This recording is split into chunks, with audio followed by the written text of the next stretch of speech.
السلام عليكم ورحمة الله وبركاته. نحمده ونصلي على رسوله الكريم. أما بعد، فقد قال الله تعالى في القرآن العظيم وفي الفرقان المجيد بعد أعوذ بالله من الشيطان الرجيم بفضل بسم الله الرحمن الرحيم. إن ربك سريع العقاب وإنه لغفور رحيم. صدق الله مولانا العظيم. புகழும் புகழ்ச்சியும் ஏக இறைவனாகிய அல்லாஹ்விற்கே உரித்தாகட்டுமாக. அவனுடைய சலாமும் சமாதானமும் கண்மணி நாயகம் ரசூலுல்லாஹி ஸல்லல்லாஹு அலைஹி வஸல்லம் அன்னவர்களின் மீதும் அன்னவர்களின் அடிச்சுவற்றினை பின்பற்றி வாழ்ந்து மறைந்த உத்தம சத்திய சஹாபாக்கள், தாபிஈன்கள், தாபிஈன்கள், நாதாக்கள், ஷஹதாக்கள், சாலிஹீன்கள் இன்னும் நம் அனைவரின் மீதும் என்றென்றும் நின்று நிலவட்டுமாக. ஆமீன். கண்ணியத்திற்குரியவர்களே, அல்லாஹ் சுப்ஹானஹு வ தஆலாவுடைய மாபெரும் கிருபையினால் 6வது நாள் தராவீஹுடைய தொழுகையை தொழுதுவிட்டு இங்கு அமரக்கூடிய தௌஃபீக்கினை கொடுத்திருக்கின்றான். அல்ஹம்துலில்லாஹ். சூரத்துல் மாஇதா இறுதி வசனங்களை ஓத ஆரம்பித்து அதை முடித்து சூரத்துல் அன்ஆம் என்ற அத்தியாயத்தை முழுவதுமாக ஓதி முடித்து சூரத்துல் அஅராஃப் என்ற அத்தியாயத்தில் சில வசனங்களை இன்று ஓதப்பட்டது. இந்த சூரத்துல் அன்ஆம் என்கின்ற அந்த அத்தியாயத்தில் பல்வேறு விஷயங்களை அல்லாஹ் சுப்ஹானஹு வ தஆலா சொல்லி காட்டுகிறான். குறிப்பாக இப்ராஹிம் அலைஹிஸ்ஸலாத்து வஸ்ஸலாம் அவர்களுடைய அந்த வாழ்க்கையை சொல்லி காட்டுகிறான். அவர்கள் தன்னுடைய தந்தைக்கு அந்த எடுத்துரைத்த அந்த தஅவத்துடைய பணியை அல்லாஹ் சுப்ஹானஹு வ தஆலா சொல்லி காட்டுகிறான். இப்படி எல்லா ஆயத்துகளிலும் அல்லாஹ் ஏதாவது ஒரு விஷயத்தை படிப்படியாக நாம் தெரிந்து கொள்வதற்காக வேண்டிதான் வைத்திருக்கின்றான். இந்த சூரத்துல் அன்ஆமில் இறுதி வசனமாக கடைசி ஆயத்தாக சொல்லக்கூடிய வகையில் இறுதி ஆயத்தில், அதாவது இறுதி வார்த்தையில் அல்லாஹ் சொல்கிறான், இன்ன ரப்பக ஸரீஉல் இகாப் வ இன்னஹு லகஃபூருர் ரஹீம். அல்லாஹ் தன்னை பற்றி சொல்கிறான், தண்டனை வழங்குவதில், வேதனை அளிப்பதில் அல்லாஹ் விரைவானவன் என்று சொல்லி காட்டுகிறான். நான் வேதனையை தாமதம் இல்லாமல் கொடுத்து விடுவேன், வெகு சீக்கிரம் கொடுத்து விடுவேன் என்று சொல்லிவிட்டு அல்லாஹ் சொல்லக்கூடிய வார்த்தை இன்னஹு லகஃபூருர் ரஹீம். நிச்சயமாக அவன், அல்லாஹ் சொல்லுகிறான். குர்ஆன் என்ன சொல்கிறது? அல்லாஹ்வை கஃபூர் மன்னிக்க கூடியவன் அல்லாஹ், ரஹீம் இரக்கம் காட்டக்கூடியவன் என்று குர்ஆன் அல்லாஹ்வை சொல்கிறது. அல்லாஹ் சுப்ஹானஹு வ தஆலா தன்னை மன்னிக்க கூடியவன் என்று சொல்லி காட்டுகிறான். தன்னுடைய குர்ஆனில் அல்லாஹ் சுப்ஹானஹு வ தஆலா ஒரே வார்த்தை, ஒரே அர்த்தம் கொண்ட வார்த்தையை 3 வார்த்தைகளாக சொல்லி காட்டுகிறான். ஒரே அர்த்தம் கொண்ட வார்த்தையை 3 இடங்களில் சொல்லி காட்டுகிறான். அல்லாஹ் சொல்லக்கூடிய வார்த்தை கஃபார் என்று சொல்லுகிறான், அதுவும் மன்னிக்க கூடியவன் தான். காஃபிர் என்று சொல்லி காட்டுகிறான், அதுவும் மன்னிக்க கூடியவன் தான். கஃபூர் என்று சொல்லுகிறான், அதுவும் மன்னிக்க கூடியவன் தான். இந்த 3 வார்த்தைகளும் ஒரே அர்த்தம் தான், மன்னிக்க கூடியவன். அல்லாஹ் ஒரே வார்த்தையாக சொல்லி இருக்க வேண்டுமே, ஏன் அப்படி சொல்லவில்லை என்று சொன்னால், நான் அந்த அளவுக்கு உங்களை நான் மன்னிக்கிறேன், நீங்கள் எவ்வளவு பாவம் செய்த போதிலும் நான் உங்களை மன்னிப்பதற்கு தயாராக இருக்கிறேன் என்பதை உணர்த்துவதற்காக வேண்டிதான் அல்லாஹ் சுப்ஹானஹு வ தஆலா பல்வேறு இடங்களில் சொல்லி காட்டுகிறார். இந்த கஃபார் என்ற அந்த வார்த்தை குர்ஆனில் 5 இடங்களில் அல்லாஹ் சொல்லி காட்டுகிறான். காஃபிர் என்ற வார்த்தை அல்லாஹ் ஒரே இடத்தில் குர்ஆனில் சொல்லி காட்டுகிறான். ஆனால் கஃபூர் என்ற வார்த்தையை அல்லாஹ் சுப்ஹானஹு வ தஆலா கிட்டத்தட்ட தன்னுடைய குர்ஆனில் 90 இடங்களில் சொல்லி காட்டுகிறான். கஃபூருர் ரஹீம், கஃபூரர் ரஹீமா என்று 90 இடங்களில் தான் மன்னிக்க கூடியவன், கஃபூராக இருக்கிறேன் என்பதை பற்றி அல்லாஹ் அதிகமான இடங்களில் ஒவ்வொரு ஆயத்தினுடைய வசனத்துடைய இறுதியில், சில வசனத்துடைய இறுதியில் என்ன சொல்லுகிறான்? நான் மன்னிக்க கூடியவன் என்று சொல்லுகிறான். அந்த வகையில் தான் இதற்கு முன்னால் அல்லாஹ் சொல்லக்கூடிய வார்த்தை இன்ன ரப்பக ஸரீஉல் இகாப், நான் வேதனை செய்வதில் விரைவானவன், நான் தண்டிப்பதில் மிகவும் கவனமுடையவன். ஆனாலும் கூட நீ என்னிடத்தில் மன்னிப்பு கேட்டால், நீ செய்த பாவத்திற்கு நான் வேதனை அளிப்பேன், வெகு சீக்கிரம் வேதனை அளித்து விடலாம், அந்த சக்தி என்னிடத்தில் இருக்கிறது. இருந்தாலும் கூட நான் கஃபூராக இருக்கிறேன். நீ என்னிடத்தில் ஓடி வர வேண்டுமா இல்லையா? நீ என்னிடத்தில் மன்னிப்பு தேட வேண்டும். நான் என்ன பாவம் செய்தனோ அந்த பாவத்தின் அனைத்திற்கும் நான் மன்னிக்கப்பட்டவனாகத்தான் இந்த உலகத்தை விட்டு நான் சென்றடைய வேண்டும் வறுமைக்கு. அதைத்தான் அல்லாஹ் விரும்புகிறான். அதற்காக வேண்டிதான் பல்வேறு இடங்களில் குர்ஆனில் அல்லாஹ் சுப்ஹானஹு வ தஆலா நான் மன்னிக்க கூடியவன், நான் கஃபூர், நான் கஃபார், நான் காஃபிர் என்று சொல்லிக் கொண்டே இருக்கிறான். அல்லாஹ் எவ்வளவு இரக்கம் உள்ளவன், எவ்வளவு மன்னிப்போன் என்பதை பற்றி நபி ஸல்லல்லாஹு அலைஹி வஸல்லம் அவர்களும் தன்னுடைய ஹதீஸில் கூறியிருக்கிறார்கள். அதே போன்று அல்லாஹ் சொன்னதாக ஹதீஸை பதிவு செய்யும் நபி ஸல்லல்லாஹு அலைஹி வஸல்லம் அவர்கள் சொல்லி காட்டினார்கள். ஹஸரத் அனஸ் ரலியல்லாஹு அன்ஹு அவர் அறிவிக்கக்கூடிய ஒரு ஹதீஸ், நபி ஸல்லல்லாஹு அலைஹி வஸல்லம் அவர்கள் சொன்னார்கள், அல்லாஹ் கூறியதாக, அல்லாஹ் சொன்னான், ஆதமுடைய மகனே, நீ என்னுடைய மன்னிப்பை ஆதரவு வைத்து நீ செய்த பாவத்திற்கு மன்னிப்பு கேட்டால் அந்த ஆதரவின் காரணமாக நான் உன்னை மன்னிக்கிறேன் என்பதாக அல்லாஹ் சொல்லி காட்டுகிறான். இன்னொரு ஹதீஸிலும் அல்லாஹ் சொன்னதாக நபி அவர்கள் சொன்னார்கள், அல்லாஹ் சொல்லி காட்டுகிறான், ஆதமின் மகனே, நீ பாவம் செய்திருக்கிறாய். எந்த அளவிற்கு? வானத்துடைய முகத்தை தொடும் அளவிற்கு பாவம் செய்திருந்த போதும், அப்படி செய்துவிட்ட போதும் நீ என்னிடத்தில் மன்னிப்பு கேட்டால் உனக்கு அந்த விஷயத்தில் எந்த ஒரு பிரச்சனையும் அல்ல, நான் உன்னை மன்னிக்கிறேன் என்று சொல்லி காட்டுகிறார். இதே போன்று இன்னொரு இடத்திலும் அல்லாஹ் சொன்னதாக நபி அவர்கள் சொல்லி காட்டுகிறார்கள். அல்லாஹ் சொன்னான், ஆதமின் மகனே, நீ என்னை இணை கற்பிக்காத வகையில், என்னை ஷிர்க் வைக்காத வகையில் இந்த பூமி முழுவதும் நீ பாவம் செய்திருந்தாலும் கூட, பாவம் செய்துவிட்டு நீ என்னை நெருங்கினால் நான் உன்னிடத்தில் எவ்வாறு நெருங்குவேன் என்று தெரியுமா? நான் உன்னிடத்தில் மன்னிப்பு என்ற கருணையோடு தான் உன்னிடத்தில் நான் நெருங்குகிறேன் என்பதாக அல்லாஹ் சொல்லி காட்டுகிறான். 3 விஷயங்கள் இது முக்கியமானது. ஒன்று, மன்னிப்பை ஆதரவு வைக்க வேண்டும். நாம் மன்னிப்பை ஆதரவு வைத்து அல்லாஹ்விடத்தில் நாம் செய்த பாவங்களுக்கு மன்னிப்பு கோரினால், தௌபா செய்தால் அல்லாஹ் அதை ஏற்றுக்கொள்கிறேன் என்று சொல்லுகிறார். இன்னொரு இடத்தில், எவ்வளவுதான் பாவம் செய்திருந்தாலும், நீங்கள் எவ்வளவு பாவம் செய்திருந்தாலும் அந்த விஷயத்தில் நீங்க அல்லாஹ்வுடைய ரஹ்மத்தை விட்டு நிராசை அடையக்கூடாது. அல்லாஹ் மன்னிப்பவன், நீ மன்னிப்பை ஆதரவு வைக்க வேண்டும் என்று முதலில் சொல்லுகிறான். இரண்டாவது, நீ பாவம் செய்திருந்தாலும் அதற்காக வேண்டி என்னிடத்தில் நீ தௌபா செய்கிறாய் அல்லவா, அதற்காக வேண்டி நான் மன்னிப்பேன் என்று சொல்லி காட்டுகிறான். 3வது முறை தான் அல்லாஹ் சொல்லக்கூடிய வார்த்தை, நீ இணை கற்பிக்காத வகையில் நீ பாவம் செய்திருந்தால் நான் உன்னுடைய பாவத்தை மன்னிக்கிறேன் என்பதா. இந்த விஷயத்தில் நாம் மிகவும் கவனத்தில் கொள்ள வேண்டிய ஒரு விஷயம் என்னவென்று சொன்னால், ஆதரவு வைக்க வேண்டும். நான் பாவம் செய்திருக்கிறேன், இணை வைக்கவில்லை, ஆனால் வேறு பாவங்கள் செய்திருக்கிறேன், பெரும் பெரும் பாவங்கள் செய்திருக்கிறேன், என்னுடைய பாவங்களுக்கு மன்னிப்பு கிடைக்குமா என்று கேட்டால் நிச்சயம் கிடைக்கும் என்பதை நம்முடைய மனதில் வைத்துக் கொள்ள வேண்டும்.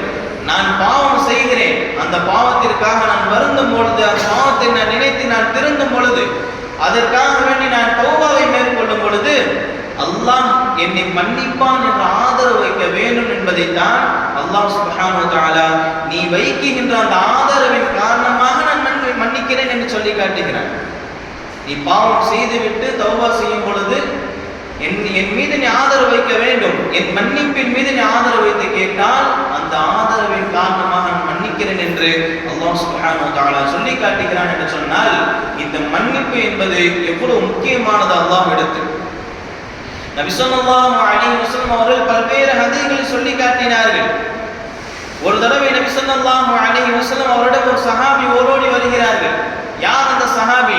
ஹபீப் இப்னு ஹாரிஸ் ரலியல்லாஹு அன்ஹு அவர்கள் நபியிடத்தில் வந்து சொன்னார்கள், நான் பாவத்தால் சூழப்பட்டு இருக்கிறேன், நான் பாவத்தால் மூழ்கடிக்கப்பட்டிருக்கிறேன் என்பதாக ஹபீப் இப்னு ஹாரிஸா ரலியல்லாஹு அன்ஹு அவர்கள் நபி ஸல்லல்லாஹு அலைஹி வஸல்லம் அவர்கள் சொல்லும் பொழுது நபி ஸல்லல்லாஹு அலைஹி வஸல்லம் அவர்கள் சொன்னார்கள், இன்னி துபு இலல்லாஹி யா ஹபீப், துபு, நீ தௌபா செய், இலல்லாஹ், அல்லாஹ்வின் பக்கம் நீ தௌபா செய், யா ஹபீப், ஹபீப் இப்னு ஹாரிஸாவே நீ அல்லாஹ்விடத்தில் தௌபாவை மேற்கொள் என்பதாக ஹபீப் இப்னு ஹாரிஸா ரலியல்லாஹு அன்ஹு நபி ஸல்லல்லாஹு அலைஹி வஸல்லம் அவர்கள் சொல்லி காட்டினார்கள்.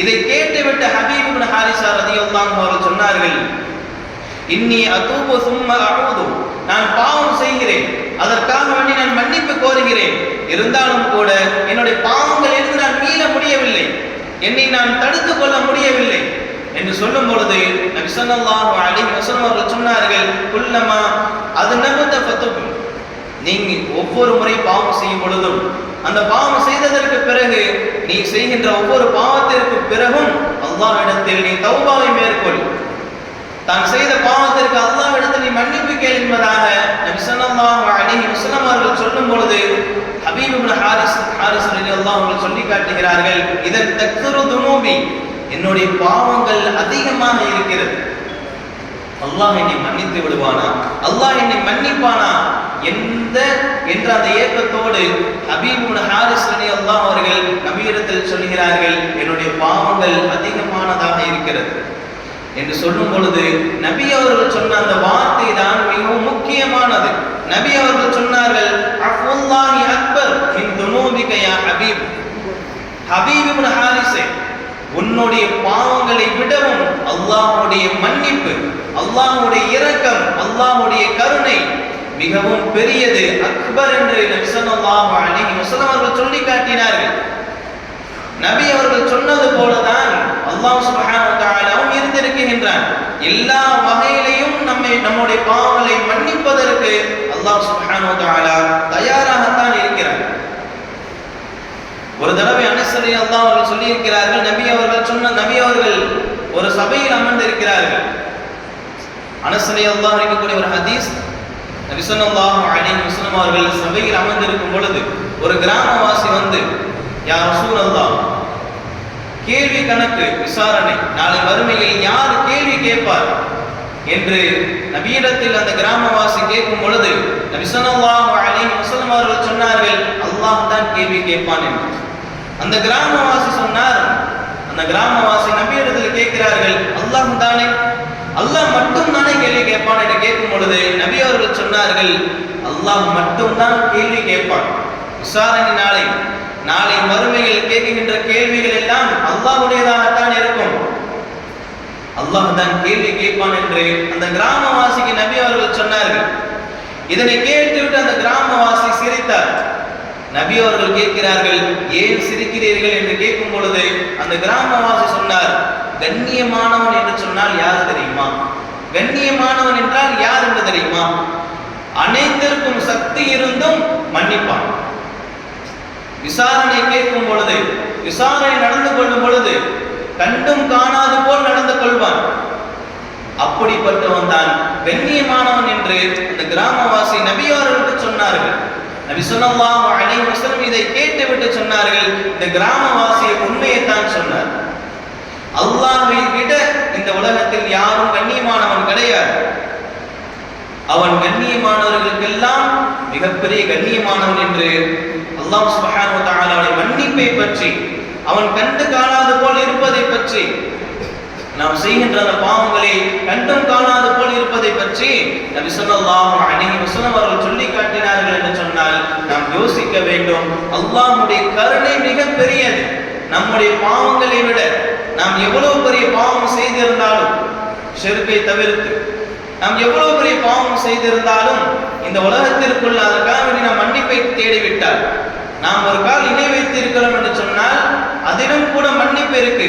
அது எப்பொழுது என்று சொன்னால், இந்த உலகத்தில் இருக்கும் போதே அதற்காக வேண்டி தௌபா செய்து மீண்டு கொள்ள வேண்டும், முழுக்க அல்லாஹ்விடம் திரும்பிவிட வேண்டும். அப்படி என்று சொன்னால் அதற்கும் அல்லாஹ்வுடைய மன்னிப்பு இருக்கிறது. அந்த அளவிற்கு அல்லாஹ் சுப்ஹானஹு வ தஆலா மிக்க கருணையான என்பதைத்தான் பல்வேறு இடங்களில் குர்ஆனில் அல்லாஹ் சொல்லி காட்டுகிறான். நான் மன்னிக்க கூடியவன், அல்லாஹ் மன்னிப்பதற்கு தயாராக இருக்கிறான். அல்லாஹ்வுடைய மன்னிப்பு இருக்கிறது. அல்லாஹ்வுடைய குணங்களில் ஒரு குணம், ஒரு மகத்தான குணம் என்று சொன்னால் அது மன்னிப்பு வழங்குதல். அல்லாஹ் யாருக்கெல்லாம் மன்னிப்பு வழங்கி இருக்கின்றான், எவ்வளவு பெரிய பெரும் பாவம் செய்தவர்கள் ஒரு சிறிய நன்மை செய்ததின் காரணமாக அந்த பாவத்தை அழித்து இந்த நன்மையை ஏற்றுக்கொண்டு அல்லாஹ் சொர்க்கத்தையே கொடுத்தான். இதெல்லாம் நமக்கு தெரியாத ஒரு விஷயம் அல்ல. இருந்தாலும் அல்லாஹ்வுடைய குணம் மன்னிப்புதான் என்பதை உணர்த்தக்கூடிய சம்பவங்கள் எவ்வளவு இருந்தாலும் ஒரே ஒரு சம்பவத்தை உங்கள் முன் சொல்ல நான் ஆசைப்படுகிறேன். பனு இஸ்ராயீலிலிருந்து ஒரு நபி மூசா அலைஹிஸ்ஸலாத்து வஸ்ஸலாம் அவர்களுக்கு மிகவும் தொல்லை கொடுத்து கொண்டே இருந்தார்கள். மூசா அலைஹிஸ்ஸலாத்து வஸ்ஸலாம் அவர்கள் எங்கு வந்தாலும் சரி, அந்த மனிதர் பார்த்தால் உடனே ஆபாசமாக பேசி விடுவார், திட்டிக் கொண்டே இருப்பார், தொல்லை தந்து கொண்டே இருப்பார் நபிக்கு, நபி மூசா அலைஹிஸ்ஸலாத்து வஸ்ஸலாம் அவர்களுக்கு. ஆனால் நபி மூசா அலைஹிஸ்ஸலாத்து வஸ்ஸலாம் அவர்கள் அந்த மனிதருக்கு உபதேசம் செய்கிறார்கள், இதுவெல்லாம் செய்யாதே, இது தீய காரியம் என்று சொல்லும் போது கூட அந்த மனிதர் அதிலிருந்து திருந்தவில்லை, அதை கேட்கவில்லை. மீண்டும் மீண்டும் மூசா அலைஹிஸ்ஸலாத்து வஸ்ஸலாம் அவர்களை திட்டிக் கொண்டே இருந்தான், தொல்லை கொடுத்து கொண்டே இருந்தான். அவனுடைய தொல்லை எல்லை மீறி போனது. மூசா அலைஹிஸ்ஸலாத்து வஸ்ஸலாம் அவர்கள் அல்லாஹ்விடத்தில் பிரார்த்தனை செய்கிறார்கள். இவனுடைய தொல்லையை பற்றி, இவன் தொல்லை நாளுக்கு நாள் மீறி போவதை பற்றி அல்லாஹ்விடத்தில் நபி மூசா அலைஹிஸ்ஸலாத்து வஸ்ஸலாம் அவர்கள் துஆ செய்கிறார்கள். ஆனால் அல்லாஹ் சுப்ஹானஹு வ தஆலா நபி மூசா அலைஹிஸ்ஸலாத்து வஸ்ஸலாம் அவர்களிடத்தில் சொன்னான், இந்த மனிதருடைய விஷயத்தில் நான் உங்களிடம் ஒப்படைக்கிறேன், இந்த மனிதனை நான் உங்களிடம் ஒப்படைக்கிறேன். இந்த மனிதனுடைய விஷயத்தில் நீங்கள் எவ்வாறு நடந்து கொள்ள விரும்புகிறீர்களோ, என்னென்னலாம் செய்ய வேண்டும் என்று நீங்கள் விரும்புகிறீர்களோ அதையெல்லாம் நீங்கள் செய்து கொள்ளும் என்பதாக நபி மூசா அலைஹிஸ்ஸலாத்து வஸ்ஸலாம் அவர்களை பார்த்து அல்லாஹ் சொல்லிவிட்டார். நபி மூசா அலைஹிஸ்ஸலாத்து வஸ்ஸலாம் அவர்கள் அந்த மனிதன் மீது நல்லதை நடந்தாலும் சரி அல்லது தீயதாக நடந்தாலும் சரி, அது உடனடியாக ஏற்றுக்கொள்ளப்படும். எப்படி நடந்து கொண்டாலும் அல்லாஹ் ஏற்றுக்கொள்வான் என்பதைத்தான் நீங்கள் எப்படி விரும்புகிறீர்களோ அப்படி நடந்து கொள்ளுங்கள் என்பதாக மூசா அலைஹிஸ்ஸலாத்து வஸ்ஸலாம் அவர்களை பார்த்து அல்லாஹ் சொல்லிவிட்டான். ஒரு தடவை மூசா அலைஹிஸ்ஸலாத்து வஸ்ஸலாம் அவர்கள் கடைவீட்டுக்கு சென்று கொண்டிருக்கிறார்கள். எதிரே அந்த மனிதர் வந்து முன்பு போலவே தொல்லை கொடுக்கிறான், ஏசுகிறான் நபி மூசா அலைஹிஸ்ஸலாத்து வஸ்ஸலாம் அவர்கள். நபி மூசா அலைஹிஸ்ஸலாத்து வஸ்ஸலாம் அவர்கள் கோபமுற்று சொன்னார்கள், பூமியை பார்த்து சொன்னார்கள், பூமியே நீ இவனை பிடித்துக் கொள் என்பதாக சொல்லுகிறார்கள். அந்த பூமி மூசா அலைஹிஸ்ஸலாத்து வஸ்ஸலாம் அவர்கள் கட்டுப்பட்டது, அந்த மனிதனை உள்வாங்கியது, கொஞ்சம் கொஞ்சமாக அந்த மனிதனை உள்வாங்கியது. தான் அழிந்து போகக்கூடிய நிலை வரக்கூடிய அந்த நிலையை பார்த்தவுடன் அந்த மனிதன் மூசா அலைஹிஸ்ஸலாத்து வஸ்ஸலாம் அவர்களை பார்த்து சொன்னான், நபியுல்லாஹ், அல்லாஹ்வுடைய நபியே, மூசா அலைஹிஸ்ஸலாத்து வஸ்ஸலாம் அவர்களே, நான் உன்னிடத்தில் மன்னிப்பை கோருகிறேன், நீ எனக்கு உதவி செய், எனக்கு உதவி செய்யுங்கள் என்பதாக சொல்லும் பொழுது மூசா அலைஹிஸ்ஸலாத்து வஸ்ஸலாம் அவர்கள் அதையெல்லாம் கேட்கவில்லை. மீண்டும் பூமியை பார்த்து கட்டளையிடுகிறார்கள், நீ இன்னும் நன்றாக பிடித்துக் கொள் என்பதாக. இன்னும் அந்த மனிதன் அந்த பூமிக்குள் சொறிவாகி கொண்டே இருக்கிறான். இருந்தாலும் கூட மூசா அலைஹிஸ்ஸலாத்து வஸ்ஸலாம் அவரிடத்தில் மன்னிப்பை கேட்கிறான் அந்த மனிதன். ஆனால் மூசா அலைஹிஸ்ஸலாத்து வஸ்ஸலாம் அதை எல்லாம் கேட்கவில்லை. திரும்ப திரும்ப அந்த பூமியின் மீது தான் கட்டளையிட்டுக் கொண்டே இருந்தார்கள், நீ பிடித்துக்கொள், நன்றாக பிடித்துக்கொள் என்று. இறுதியில் அந்த மனிதன் பூமிக்குள் சென்று விட்டான். ஆனால் பூமிக்குள் செல்லும் வரையிலும் நபி மூசா அலைஹிஸ்ஸலாத்து வஸ்ஸலாம் அவரிடத்தில் மன்னிப்பை கேட்டுக்கொண்டே இருந்தான், எனக்கு உதவி செய்யுங்கள், நான் உன்னிடத்தில் மன்னிப்பை கோருகிறேன் என்பதாக. இருந்தாலும் மூசா அலைஹிஸ்ஸலாத்து வஸ்ஸலாம் அவர்கள் கேட்கவில்லை. இதன் பிறகு அல்லாஹ் சுப்ஹானஹு வ தஆலா இந்த சம்பவத்தை பார்த்ததற்கு பிறகு, இந்த நிகழ்வை பார்த்ததற்கு பிறகு மூசா அலைஹிஸ்ஸலாத்து வஸ்ஸலாம் அவரை பார்த்து கேட்கிறான் அல்லாஹ் சுப்ஹானஹு வ தஆலா, ஓ மூசாவே, ஏன் உங்களுடைய உள்ளம் இந்த அளவிற்கு இப்படி வறண்டு போயிருக்கிறது? அவன் என்னிடத்தில் மன்னிப்பை கேட்டிருந்தால், என்னிடத்தில் அவன் உதவி கோரியிருந்தால், நான் நிச்சயம் அவனுக்கு நான் என்ன செய்திருப்பேன், உதவி செய்திருப்பேன் என்பதாக அல்லாஹ் சுப்ஹானஹு வ தஆலா சொல்லி காட்டுகிறான்.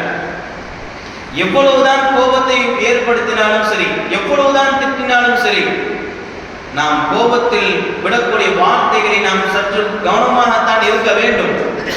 அதைத்தான் இங்கு முதன்முறையாக சொல்லப்பட்டது. அல்லாஹ் சுப்ஹானஹு வ தஆலா எவ்வளவு பொறுமையாளன். மூசா அலைஹிஸ்ஸலாத்து வஸ்ஸலாம் அவர்களை ஒருவர் ஏசி விட்டார் என்பதற்காக வேண்டி, அவர்களுக்கு அந்த வாய்ப்பை கொடுத்ததற்காக வேண்டி அந்த மனிதன் முழுவதும் சொறிவாங்க வைத்து விட்டார்கள். ஆனால் அல்லாஹ் சொல்லக்கூடிய வார்த்தை, என்னிடத்தில் அவன் உதவி தேடி இருந்தால் நான் நிச்சயம் அந்த மனிதை மன்னித்திருப்பேன் என்பதாக அல்லாஹ் சுப்ஹானஹு வ தஆலா சொல்லி காட்டுகிறான் என்று சொன்னால், அல்லாஹ்வுடைய குணத்தில் ஒன்றுதான் மகத்தான மன்னிப்பு என்ற குணம். அந்த குணத்தில் அல்லாஹ் சுப்ஹானஹு வ தஆலா நிலையாக இருக்கிறான். அல்லாஹ் மன்னிப்பை தருவதற்கு உறுதியாக இருக்கிறான், ஆர்வமாக இருக்கிறான்.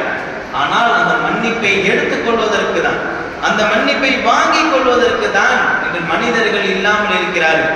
அல்லாஹ் பாதுகாக்க வேண்டும். நம்முடைய பாவங்கள் மன்னிக்கப்பட்டால் மட்டும்தான் நாளை மறுமையில் சொர்க்கத்தில் நுழைய முடியும். நம்முடைய பாவங்கள் மன்னிக்கப்பட்டால் மட்டும்தான் அவருடைய வாழ்க்கையில் நல்லதொரு ஒரு வாழ்க்கையை அல்லாஹ் நமக்கு அமைத்து கொடுப்பான். நம்முடைய பாவங்கள் மன்னிக்கப்பட்டால் தான் கபரில் கேட்கக்கூடிய கேள்விகளுக்கு நாம் லேசான முறையில் பதில் தர முடியும். அல்லாஹ் சுப்ஹானஹு வ தஆலா மன்னிப்பு என்ற குணம் வைத்திருக்கவன். அவன் எப்படி வேண்டுமானாலும் மன்னிப்பான் என்பதற்கு பல சம்பவங்கள் இருக்கிறது. நபி ஸல்லல்லாஹு அலைஹி வஸல்லம் அவர்கள் சொன்னார்கள் அல்லவா, ஒரு நாய்க்கு தண்ணீர் புகட்டியதற்காக ஒரு விபச்சாரி அல்லாஹ் மன்னித்தான். விபச்சாரம் செய்வது அவ்வளவு பெரிய மோசமான ஒரு பாவமான செயல். இருந்தாலும் கூட ஒரு நாய்க்கு இரக்கம் காட்டியதன் காரணமாக அல்லாஹ் அந்த பெண்மணியை மன்னித்தார். அதே போன்று ஒரு பூனையை கட்டி போட்டு அதை துன்புறுத்தியதற்காக வேண்டி ஒரு தொழுகையாளியான ஒரு பெண்ணை அல்லாஹ் சுப்ஹானஹு வ தஆலா மன்னிக்காமல் நரகத்தில் போட்டு விட்டான். இந்த இரு ஹதீஸ்களில் நாம் தெரிந்து கொள்ள வேண்டிய விஷயம் என்னவென்று சொன்னால், நாம் செய்கின்ற ஒரு சின்ன அமல் அது சொர்க்கத்துக்கு அடைய செய்யும். நாம் செய்கின்ற ஒரு சிறிய பாவம், சிறிய ஒரு தவறு அது நரகத்திற்கும் தள்ளிவிடும் என்பதுதான் இந்த ஹதீஸினுடைய ஒரு முக்கியமான ஒரு சாராம்சம். அந்த அல்லாஹ் சுப்ஹானஹு வ தஆலா எப்படி மன்னிப்பதற்கு ஒரு உறுதியாக ஆர்வமாகத்தான் இருக்கிறான். அல்லாஹ் எப்படி மன்னிப்பான் என்பதற்கு பல சம்பவங்கள் இருக்கிறது. சாலிஹீன்களின் ஒரு மனிதர் இருந்தார், சாலிஹான ஒரு மனிதர் இருந்தார். அவருடைய வீட்டிற்கு பக்கத்தில் ஒரு மது பிரியர் இருந்தார். அவருடைய வீட்டுக்கு பக்கத்தில் ஒரு மது பிரியர் சதா நேரமும் மது அருந்தி கொண்டே இருப்பார்கள். ஒரு நேரம் வருகிறது, அந்த மனிதன் மரணித்து விடுகிறார். மக்கள் எல்லாம் இந்த சாலிஹான மனிதரிடத்தில் சென்று சொல்கிறார்கள், இந்த மனிதருக்கு நீங்கள் தொழ வையுங்கள் என்று சொல்கிறார்கள். அந்த சாலிஹான மனிதர் சொன்னார், என்ன சொல்லுகிறீர்கள்? இவன் மதுவிலே ஊறி போனவன், இவன் ஒரு பாவி, இவனுக்காக நான் தொழுகை நடத்துவது என்று சொல்லி தொழுகை நடத்துவதற்கு மறுத்து விட்டார். அன்றைய இரவு அந்த சாலிஹான மனிதர் உறங்குகிறார். அந்த உறக்கத்தில் ஒரு கனவு. அந்த கனவில் அந்த மது பிரியர் யார் அவரை தாழ்த்தி சொன்னார்களோ, யாரை அவர் தாழ்த்தி சொன்னாரோ, யாரை அவர் பாவி என்று சொன்னாரோ, அவர் சுவனத்தில் தொழக்கூடிய ஒரு காட்சியை பார்க்கிறார்கள். அந்த சாலிஹான மனிதர் திடுக்கிட்டு எழுந்திருக்கிறார்கள். அவர்களுக்கு மிகப்பெரிய ஒரு ஆச்சரியம், எப்படி அவன் சுவனம் சென்றான்? மது அருந்துவது எவ்வளவு பெரிய பாவமான செயல், அதிலிருந்து அல்லாஹ் மன்னித்து எப்படி அவன் சுவனம் சென்றான்? நம்முடைய பாவம் மன்னிக்கப்பட்டாலும் சுவனம் செல்ல முடியும். அப்போ அந்த மனிதனுடைய பாவம் மன்னிக்கப்பட்டு விட்டது. எதன் காரணமாக மன்னிக்கப்பட்டு விட்டது என்ற ஒரு ஆச்சரியம் அந்த மனிதருக்கு இருக்கிறது. அடுத்த நாள் காலையில் முதலாவதாக அந்த மனிதருடைய வீட்டிற்கு சென்று அந்த மனிதருடைய மனைவியிடத்தில் கேட்கிறார்கள். அந்த மனைவியிடத்தில் சொல்லுகிறார்கள், உங்களுடைய கணவன், நான் நேற்று இரவு கனவு கண்டேன். அந்த கனவில் உங்களுடைய கணவர் தொழுகக்கூடிய ஒரு காட்சியை நான் பார்த்தேன். உங்களுடைய கணவன் ஏதாவது ஒரு நன்மையான செயல் செய்திருக்கிறார்களா, நல்லறங்கள் ஏதாவது செய்திருக்கிறார்களா என்று கேட்கும் பொழுது அந்த மனைவி தன்னுடைய கணவரை பற்றி சொல்லுகிறார்கள். ஆம், வாரத்தில் ஒரு நாள், வாரத்தில் ஒரே ஒரு நாள் அனாதை குழந்தைகளை ஒன்றாக இணைத்து அவர்களை எல்லாம் ஒன்று சேர்த்து அவர்களுக்கு உணவோ அல்லது தின்பண்டமோ வாங்கி கொடுத்து, நீங்கள் அல்லாஹ்விடத்தில் எனக்காக வேண்டி பிரார்த்தனை செய்யுங்கள், எனக்காக வேண்டி என்னுடைய பாவங்கள் எல்லாம் மன்னிக்கப்பட வேண்டும் என்பதற்காக வேண்டி நீங்கள் அல்லாஹ்விடத்தில் துஆ செய்யுங்கள் என்பதாக அந்த ஆதரவற்ற குழந்தைகளிடம் அந்த மனிதர் சொல்லிக் கொண்டே இருப்பார்கள். உங்களுடைய துஆவின் காரணமாக என்னை அல்லாஹ் மன்னித்து விடுவான் என்று நான் ஆதரவு வைக்கிறேன் என்பதாகவும் அந்த மனிதர் சொல்லி இருக்கிறார்கள். இதன் காரணமாகத்தான், இந்த நற்செயலின் காரணமாகத்தான் மது என்று வைக்கும் பொழுது அது மிகப்பெரிய ஒரு பாவமான செயல். அனாதை குழந்தைகளுக்கு உணவு கொடுத்தது என்பது அதை விடவும் சிறிய ஒரு நன்மைதான். இருந்தாலும் கூட ஏன் அல்லாஹ் மன்னித்தான் என்று சொன்னால், மன்னிப்பை ஆதரவு வைத்தார் அந்த மனிதர். அந்த குழந்தைகள் செய்கின்ற துஆவை அல்லாஹ் ஏற்றுக்கொள்வான், என்னுடைய பாவங்கள் மன்னிப்பான் என்ற ஒரு ஆதரவு நான் வைக்கிறேன் என்பதாக அந்த மனிதர் சொன்னதை அடுத்துதான் அல்லாஹ் சுப்ஹானஹு வ தஆலா அந்த மனிதருடைய பாவங்களை மறைத்து மன்னித்து சுவனத்துக்கு அனுப்பிவிட்டார். அதே போன்றுதான் இப்னு உமர் ரலியல்லாஹு அன்ஹு அறிவிக்கக்கூடிய ஒரு ஹதீஸ் நபி ஸல்லல்லாஹு அலைஹி வஸல்லம் அவர்கள் சொல்லி காட்டினார். பனு இஸ்ரவேலிலிருந்து ஒரு மனிதர் இருந்தார். அந்த மனிதரிடத்தில் பல பொற்காசுகள் இருந்தது, பல தீனார்கள் இருந்தது. ஒரு பெண்மணி வந்து எனக்கு தேவை இருக்கிறது, அதனால் சிறிது பணம் கொடுத்தால், சில தீனார்களை கொடுத்தால் என்னுடைய தேவை நான் பூர்த்தி செய்து கொள்வேன் என்று சொல்லும் பொழுது அந்த மனிதர் அந்த பெண்மணிக்கு கிட்டத்தட்ட 60 தீனார்களை கொடுத்து விடுகிறார்கள். 60 தீனார்கள் கொடுத்து விட்டு அந்த மனிதர் சொன்னார், நீ என்னிடத்தில் தவறாக நடந்து கொள்ள வேண்டும், நீ என்னிடத்தில் விபச்சாரம் செய்ய வேண்டும் என்பதாக கட்டாயப்படுத்துகிறார். இதனை அடுத்து வேறு வழி என்று அந்த பெண்மணி சம்மதிக்கிறார். அந்த மனிதர் அந்த பெண்ணிடம் அத்துமீறும் பொழுது அந்த பெண்மணி அழுகிறார்கள், கதறுகிறார்கள், திடுக்கிட்டு எழுந்து அழுகிறார்கள். காரணம் என்னவென்று கேட்கும் பொழுது அந்த பெண்மணி சொல்கிறார், நான் இது போன்ற ஒரு இழிவான ஒரு செயலை நான் என்னுடைய வாழ்க்கையில் ஒருபோதும் செய்தது கிடையாது, என்னுடைய சூழ்நிலை இப்படி செய்ய வைத்து விட்டது என்பதாக வேண்டிதான் நான் அழுகிறேன் என்று அந்த பெண்மணி சொல்வதை கேட்டுவிட்டு தன்னுடைய தவற்றை அந்த மனிதர் உணர்கிறார். உணர்ந்து விட்டு சொல்கிறார், இந்த தீனாரை நான் உனக்கு கொடுத்த அந்த 60 தீனாரை நீ நடந்து திரும்ப கொடுக்க வேண்டியது கிடையாது. இனிமேல் ஒருபோதும் இந்த தீய செயலை போன்று ஒருபோதும் செய்ய வேண்டாம், செய்ய வேண்டிய அவசியம் அல்ல, நீ என்னிடத்தை விட்டு சென்றுவிடு என்பதாக அந்த மனிதர் சொல்லிவிடுகிறார்கள். அன்றைய இரவு அந்த மனிதர் மரணித்து விடுகிறார்கள். இன்னும் அந்த பெண்மணி இடத்தில் சொல்கிறார்கள், நான் அல்லாஹ்வின் சத்தியமாக இனி என்னுடைய ரப்புக்கு நான் ஒருபோதும் மாறு செய்ய மாட்டேன், என்னுடைய வாழ்க்கையை நான் ஒருபோதும் என்னுடைய ரப்புக்கு நான் மாறு செய்ய மாட்டேன் என்பதாகவும் அந்த பெண்மணி இடத்தில் சொல்லியிருக்கிறார்கள். இதனை தொடர்ந்துதான் அன்றைய இரவு அந்த மனிதர் இறந்து விடுகிறார்கள். அந்த மனிதருடைய வீட்டை மக்கள் எல்லாம் ஒரு ஆச்சரியமாக பார்த்து கொண்டே போகிறார்கள். என்ன அவருடைய வீட்டில் இருக்கிறது? அவருடைய வீட்டினுடைய வாசலை பார்க்கிறார்கள், கதவை பார்க்கிறார்கள். அந்த கதவில் அல்லாஹ் இவரை மன்னித்து விட்டான் என்ற ஒரு வாசகம் இருக்கிறது என்பதாகவும் நபி ஸல்லல்லாஹு அலைஹி வஸல்லம் அவர்கள் சொல்லி காட்டினார்கள். அதே போல் இன்னொரு ஹதீஸிலும் இதே சம்பவத்தை சொல்லிவிட்டு நபி அவர்கள் இறுதியில் சொன்னார்கள், அல்லாஹ் சுப்ஹானஹு வ தஆலா அந்த காலகட்டத்தில் இந்த மனிதர் எந்த காலத்தில் இறந்தாரோ அந்த நேரத்தில் இருந்த ஒரு நபி, அந்த நபியிடத்தில் வஹியாக இந்த மனிதருடைய சம்பவத்தை குறித்து அதை அறிவித்து இதை மக்களிடத்தில் சொல்லிவிடுங்கள், நான் இந்த மனிதரை மன்னித்து விட்டேன் என்பதாக நீங்கள் மக்களிடம் சொல்லிவிடுங்கள் என்பதாக அந்த காலத்தில் இருந்த நபியிடத்தில் அல்லாஹ் அறிவித்து கொடுத்தான் என்பதாகவும் நபி ஸல்லல்லாஹு அலைஹி வஸல்லம் அவர்கள் சொல்லி காட்டினார்கள். அல்லாஹ் எந்த நிலையிலும் நம்மை மன்னிப்பதற்கு தயாராக இருக்கிறான். நாம் யோசித்து பார்க்க வேண்டும். நம்முடைய நல்ல செயல்கள் எல்லாம் அல்லாஹ்விடத்தில் ஒப்புக்கொள்ளப்படக்கூடியதாகத்தான் இருக்கிறது. ஆனால் அது சொர்க்கம் செல்வதற்கு உகந்ததாக இருக்குமா என்பதை தான் நாம் யோசிக்க வேண்டும். நம்முடைய பாவங்கள் அதிகமாக இருக்கிறதா அல்லது நன்மைகள் நம்ம இடத்தில் அதிகமாக இருக்கிறதா என்பதை நாம் யோசிக்க வேண்டும். அதனை தொடர்ந்து அல்லாஹ் சொல்லக்கூடிய வார்த்தை, நான் மன்னிக்க கூடியவன் என்பதால் நாம் என்ன செய்ய வேண்டும்? நாம் எவ்வளவு பெரிய பாவம் செய்திருந்தாலும் அல்லாஹ் என்னை மன்னிப்பான் என்ற ஒரு ஆதரவு வைத்து அல்லாஹ் இடத்தில் நாம் தௌபா செய்யும் பொழுது அல்லாஹ் நம்முடைய பாவங்களை மன்னிப்பான். வல்லர் ரஹ்மான் தௌஃபீக் செய்வானாக. அல்லாஹ் சுப்ஹானஹு வ தஆலா நம்முடைய பாவங்கள் அனைத்தையும் மன்னிக்கப்பட்டவதாக இந்த உலகத்திலும் நாளை மறுமையிலும் சுபிட்சமான ஒரு வாழ்க்கையை நம் அனைவருக்கும் தந்தல் புரிவானாக. வாஹிர் தஅவானா அல்ஹம்துலில்லாஹி ரப்பில் ஆலமீன். அஸ்ஸலாமு அலைக்கும் வ ரஹ்மத்துல்லாஹி வ பரகாத்துஹு.